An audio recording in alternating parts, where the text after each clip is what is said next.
Welcome to Prabhat news. రాయలసీమను రతనాల సీమగా మారుస్తామన్న తమ వాగ్దానం ఎంతో దూరంలో లేదని ముఖ్యమంత్రి చంద్రబాబు నాయుడు ప్రకటించారు. స్వర్ణగిరి గ్రామం నుంచే ఈ ప్రణాళిక ప్రారంభమైందని చెప్పారు. కర్నూలు జిల్లా జొన్నగిరిలో బంగారు గనుల నిల్వలను వెలికి తీసే కార్యక్రమాన్ని బుధవారం ఆయన ప్రారంభించారు. తర్వాత దేశంలో అత్యధికంగా 800 కిలోల బంగారాన్ని భారత్ దిగుమతి చేసుకుంటుందని ఆయన పేర్కొన్నారు. స్వర్ణగిరి గోల్డ్ ఫీల్డ్ గురించి ఇక దేశమంతా మాట్లాడుకుంటుందన్నారు.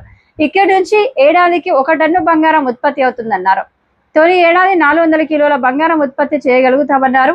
క్రమంగా 50 మెట్రిక్ టన్నుల ఉత్పత్తికి చేరుకుంటామని ఆయన తెలిపారు. దీనివల్ల విదేశీ మారక ద్రవ్యం పెరగడమే కాకుండా యువతకు పెద్ద ఎత్తున ఉపాధి లభిస్తుందని చంద్రబాబు పేర్కొన్నారు.